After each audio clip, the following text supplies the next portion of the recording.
Hello friends, welcome to another day of me talking to the camera.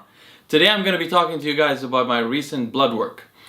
So the reason why I'm making this video, I didn't really think it was newsworthy or anything, although I was very happy about the results. But I made a post on Instagram, which was meant to be it, but I received a few questions there, and I thought maybe it would be educational or at least time conserving to answer them here.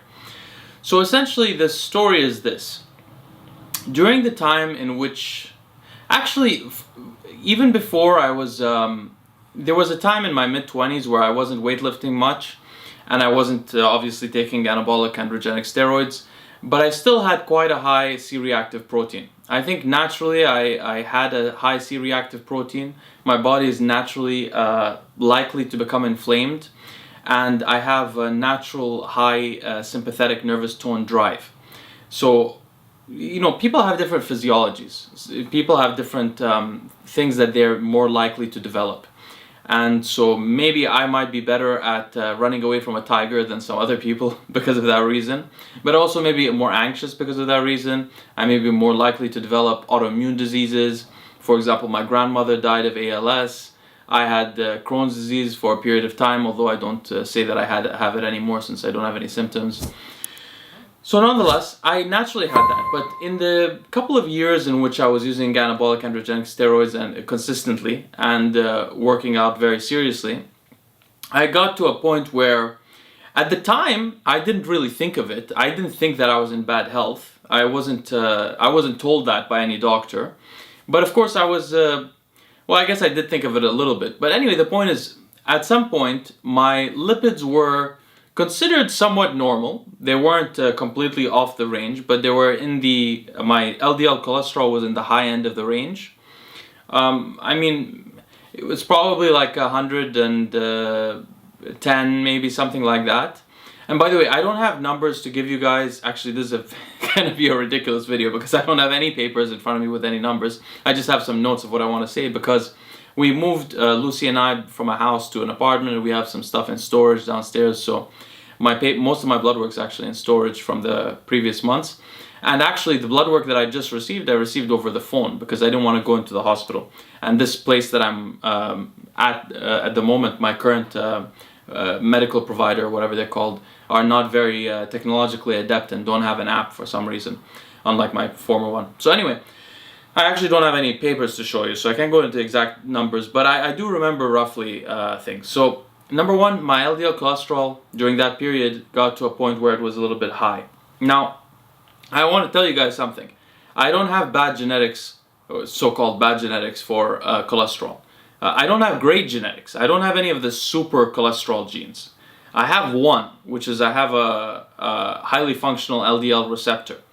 But other than that, I don't have anything really special, like the CTEP gene or anything like that. So, nonetheless, I don't have horrible cholesterol, a horrible predisposition towards accumulating LDL cholesterol.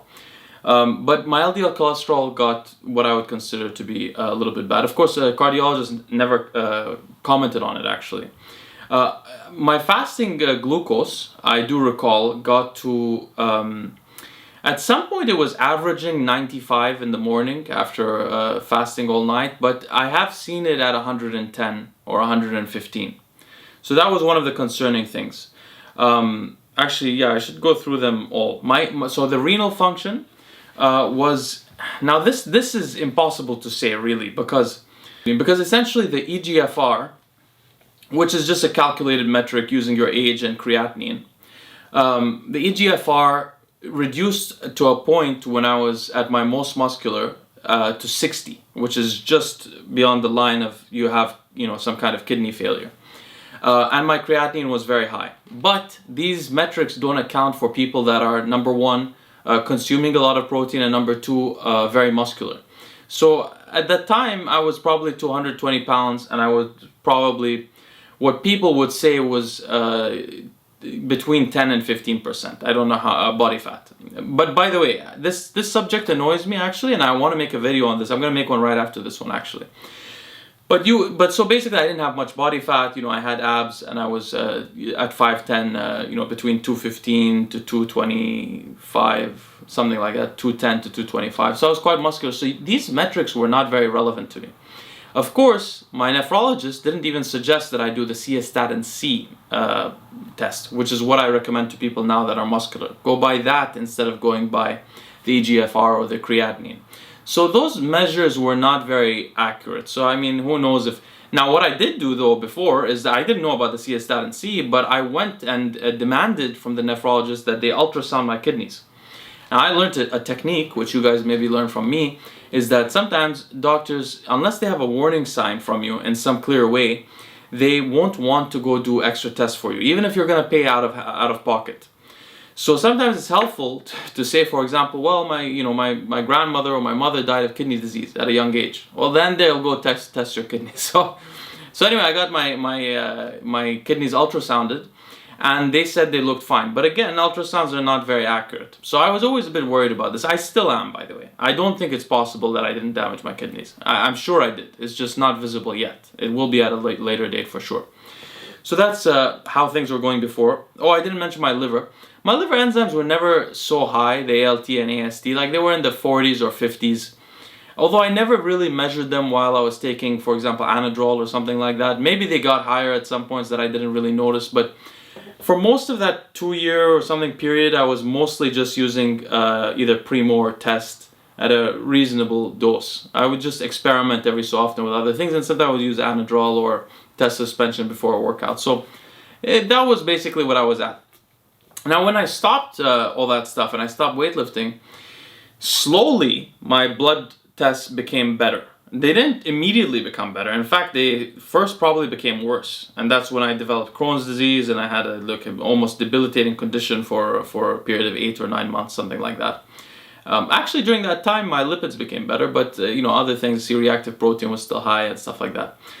Since then, and as I've become more focused on longevity and developed my personal lifestyle, it's not really a program, but my lifestyle that involves many components, some of which I can't use right now because of my knee, or because of the lack of a bicycle which was stolen, and I refuse to buy a new one yet, or because of the gyms being closed. But most of the things I can still do, and the sauna, but most of the things I can still do in my program. And so because of my lifestyle in general, and I can't pinpoint what it is exactly, slowly my tests have become better. So maybe like 5 months or 6 months ago, I posted on Instagram, you probably can still see it, I think, a picture of my liver enzymes, comparing them to before. I don't know what I posted. Maybe it was the ALT or the AST was 15 at the time, still around the same level. And I posted probably my C-reactive protein at the time was, I think, 0.4. Now it's below 0.3. So basically I posted today saying that everything has... I did a blood test right before my fast. Not a very detailed one. Usually I do extremely detailed blood tests, but this time I did a short one just to keep track of things. And I was surprised by my lipids mainly. But I wanted to report to you guys basically what happened. So my lipids, number one, so most recently, a few months ago, I discovered that my LDL cholesterol, now I actually go by the LDL particle count, but nobody's familiar with that number. Maybe I should explain here what the difference is for a second. So your LDL, you have LDL particles, right? These particles, okay, this is going to be a little bit technical, but bear with me, it'll probably be helpful. These LDL particles, okay, which transport cholesterol through your bloodstream, have... Number one, they are particles, so you can count them. Number two, these particles have two components that are relevant to counting. One is the cholesterol in the particle. So when you say your LDL cholesterol, that's a summation of all the cholesterol in all your LDL particles, right? You can have also VLDL cholesterol, you can have other kinds of intermediate LDL, but the normal LDL is the cholesterol in all your LDL particles, right? And you can also count, and they don't do this naturally for you when you go to your doctor, but you can ask for it. You can get your LDL particle count, which tells you actually how many particles you have. And there's another thing you can do, which is you can test the apolipoprotein B, which is a protein that is found in exactly one number on each LDL particle. But it is also found on non-LDL particles. So that includes other particles that's not just the LDL particles, some of which you may be interested in. You may also want to check out your lipoprotein little a, for example. That's something most doctors won't test for you. You should really check it out. Google lipoprotein little a, learn about it. There's a doctor, I didn't think about mentioning this, but there's a doctor on Twitter. He's, if anyone's interested, I'll write his name on the comment section. He's the expert on this subject. He's really excellent. A lot of people basically have a genetic predisposition to develop lipoprotein little a at high levels, and it's a serious problem for cardiovascular health. Okay, now this became educational. I wasn't trying to make it like that. So the point is, when you test your LDL cholesterol, I test the particle count, but I also test the LDL cholesterol. When you test your LDL cholesterol, you may have, and I mentioned this on the Greg Doucette video, you may have a high cholesterol number, LDL cholesterol number, but you may have less particles. So each particle is holding more cholesterol. So these are called large buoyant particles. These are easy to get out of your bloodstream. They're less likely to get lodged in your arterial wall and become plaque. Or you may have a smaller LDL cholesterol count, but now if your LDL cholesterol is very high or very small, it probably doesn't matter. But if you're in between, that's where it sort of matters. You may have a low LDL cholesterol count of the cholesterol, but you may actually have a ton of LDL particles, and each one has a tiny bit of cholesterol. These are called small, dense LDL particles, named by Ron Krauss. You can find them on YouTube. And basically, these small, dense ones were discovered to be, I have a citation in the Greg Doucette cookbook review video, but these small LDL particles are more likely to get lodged in your bloodstream. So you always want to check your particle count, because it's not the cholesterol that's damaging, it's the particles. The more of them you have, the more likely you are to get them lodged in your arterial wall, right?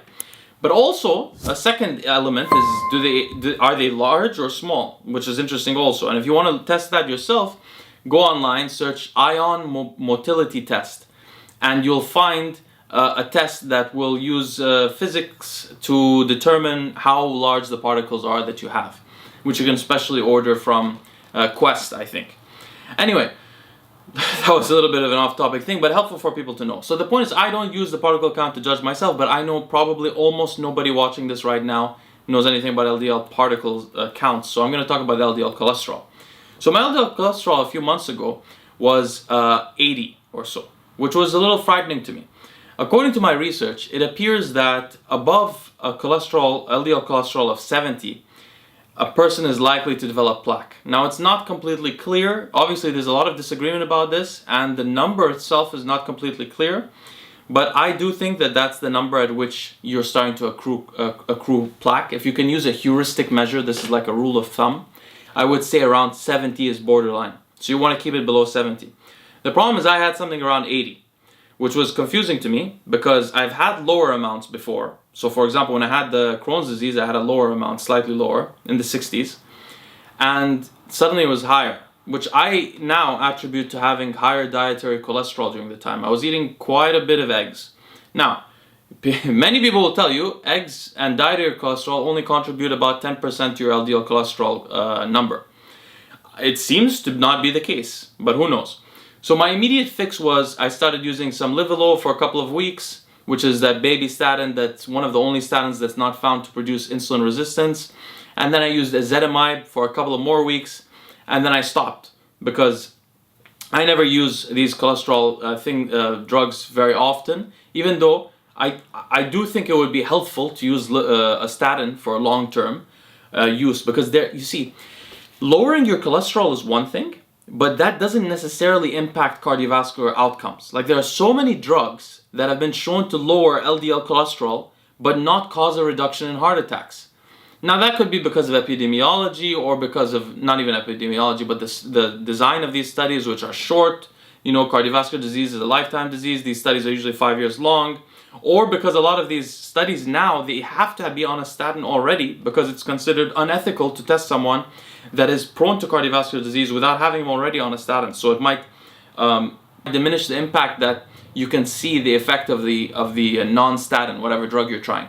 But the point is, there's a lot of drugs that will lower the LDL cholesterol but not impact the outcomes. So statins are probably the only drug we know of, except for fish oil, as well as the PCSK9 inhibitors, that actually impacts outcomes. So it may be helpful for someone to be on a statin long term, even if they're not that concerned about their LDL cholesterol getting lower.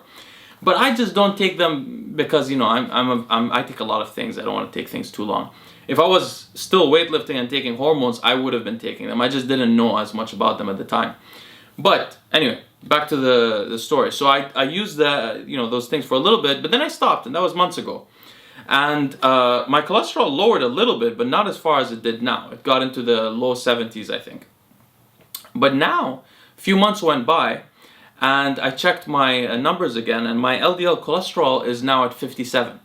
So that is well below the range I set for myself, which is fine. I mean, it's not that impressive on its own to me. But what is interesting about it is that I don't have any kind of brain fog, or, you know, right now I'm still on my fast. And, well, sure, in the fast I'm having a little bit of issues. But generally, I don't have any kind of unusual brain fog. Like I have experienced before when I've taken a statin to lower the cholesterol. I experience sometimes brain fog, but right now, just having a low LDL, I don't experience that. And what's more interesting than that is that my total cholesterol is higher than I would have wanted it to be. Before I heard the HDL cholesterol, I was shocked. But my HDL cholesterol is rounding up as 108, which is really high. And that is something new I haven't seen before. And I don't know exactly what caused it. Because I'm not the type of guy that, you know, you guys know me. I don't come and tell you dogma or tell you I know the way or anything like that. My journey is a journey with you guys. And as I learn, I tell you what I learned and stuff like that. So, but the interesting thing is, this is really, really high. It's much, it's more than double, you know, almost triple what it was at its minimum. And it's, to me, quite impressive. So I'm really quite happy about it. Most of the questions I've been asking from people, well, one of them was, what was my fasting glucose before? I've answered that already. But most of the questions I was asking is, what do you think is contributing right now to the change recently? So my C-reactive protein decreased by a little bit. Liver seems to be the same. Kidney function seems to have improved, but by a little bit. The creatinine has reduced a little bit more. But I don't know if that is a reduction in dietary protein because I've started eating less eggs, or because I lost maybe muscle a little bit because I'm using my bicycle and climbing less. So I want to take credit for that. And I didn't get my C-statin C measured this time. Actually, I asked to, but the damn doctor forgot to do it. So anyway, but what I do have some ideas though on what's going on. The main thing that's improved is a slight reduction in the C-reactive protein, but the lipids really improved. So number one, I really believe that the dietary cholesterol had a much larger impact than almost any study tells you, at least on me. And I don't have those genetic predispositions to react very strongly to dietary cholesterol. Trust me, I know my genes very well, so I'm not one of those people. But it seems to have a bigger impact than one would think. Because the main dietary change I made is to reduce the amount that I'm consuming eggs. Now, liver still has a lot of cholesterol in it, but eggs I reduced quite a bit. So that's one thing. The second thing is that I've moved my fasts from being one week every 3 months to 5 days every month, which to me seems quite significant. And you know, during these fasts, I really haven't gone into details about how fasts work, but one of the things that happens in fasts, which we discovered from Walter Longo, is organs shrink during a fast. And of course, you experience cell apoptosis, which is targeted cell death. Cells die. You know, weaker cells around the body choose to die. And then what happens is your organs regrow after. Not all of the growth is new cells, but you also get stem cells during your fast. I should have mentioned this on the fasting video. Another idea for enhancing a fast could be to use growth hormone on an extended fast, but damn, see, I always forget something. Anyway, so stem cells grow because of growth hormone during an extended fast also. So basically what happens is it rejuvenates your organs. So your organs start to improve better. Improve better, to function better. So this could be one element of it. The other two things that I've changed in the last few months is I've added some more herbs, or not just herbs, but supplements in general, some plant matter, things like that, to my supplement. I don't call it a stack because you can't stack this. It's a huge amount of supplements. Essentially, I need to buy like a second fridge to contain most of my supplements, but not a mini fridge, by the way. I have a mini fridge. That's not working. But basically, I take a lot of supplements, but recently I've added a few more. I can't pinpoint which one it is because I've added quite a few. Usually what I do is I study a supplement extensively. I read, every research paper on the subject on my own time, not, just generally. And then when I come to a conclusion about it, I add it. And then usually, unless I see some negative outcome, I don't take it away. So progressively, I've been feeling just better, all year and last year, toward the end of last year. And I don't know which supplements are doing this exactly, right? So many things could be going on. Finally, I have, as of probably 6 months ago or so, I've developed a very rigorous sleeping routine, which I take very seriously. And sleep has a tremendous impact on health. So that's another thing that it could be. But basically my answer to you guys is I don't know exactly what is doing this. It's not random. It's something that I'm doing. But it's probably multifactorial, and it's not something that I can discern clearly. It's a whole lifestyle thing. Now what's interesting about this is that, other than the kidney metrics, the renal function, what's interesting about this is all happening with me being essentially stationary. I'm sedentary at the moment. I walk around a little bit, I go do a couple of things, but I don't exercise in any significant way. And as you guys know, most of what I do is research or write or consult or stuff like that. So I'm not moving that much. So all of these improvements in the last few months have been during the coronavirus while I've not been exercising, and most of it after I lost my bicycle. So that's what's pretty interesting. So my answer to you guys is it's the whole lifestyle. But for those of you that still lift weights or live an unhealthy lifestyle, to me, lifting weights with the whole package, eating a lot of protein, trying to become larger, is sort of an unhealthy lifestyle, similar to being an obese person or eating a lot of bad carbohydrates. It's similarly bad to me because the protein that is damaging to the cells. I cited a very useful paper in the Greg Doucette cookbook review, but protein is very damaging to the body, as are simple carbs, right? But they're both damaging. So to me, this is like an unhealthy lifestyle. If you're leading that kind of lifestyle, there are still things that you can do, right? You might not be able to fast as well. You could also fast, by the way. You could fast as often as I can and not harm your gains or whatever that much. But maybe there are some things you can't do, like you can't remove that much dietary cholesterol, or you can't change the protein consumption. But you could still do a lot of the other things I do, including the supplements. If you have enough money to invest in the supplements, they cost a lot of money. But you go to the sauna, you could do certain kinds of weekly fasts, like when I have bodybuilders that consult with me, or I have clients sometimes. At the moment I don't have any actually, but I've had clients that are bodybuilders. What I give for them is a method of eating where they're basically trying to reduce the amount of fat that they have in their organs, their visceral fat, with short fasts, and then they do periodic longer fasts. Like in their case, I was trying quarterly fasts, but you could even do monthly fasts. So a lot of these things you could implement into your lifestyle, even if you're living that kind of lifestyle. And to be honest, if you're living that kind of lifestyle, you can even go further than that, which is you can do things that would be protective, like really protective, like using a statin, we're talking about beta blockers. I'm going to make a video today about beta blockers also, actually. Maybe it'll be helpful in a second video. So you could do a lot of things. So anyway, this is what my consultations are for and stuff like that, so I can get into details. But to be honest, I don't know what it is exactly. I'm not gonna lie to you guys. That's what a lot of people in this like health sphere or longevity sphere, they try to pretend that they know the exact answer, because that's what people want to hear, right? It's like religion. Like when you're especially when you're worried about your health. If somebody's worried about their health, they want certainty. If someone tells them, I know this is gonna work and this is the way, that person will get a much bigger following than if they say, I think this might work. You know what I mean? But for me, it's about academic honesty. And the thing I like most about all this health stuff, well, it's not having people follow me or listen to me, but rather the academic side of it, the intellectual side of it, curiosity, learning, which is why I still experiment with things, right?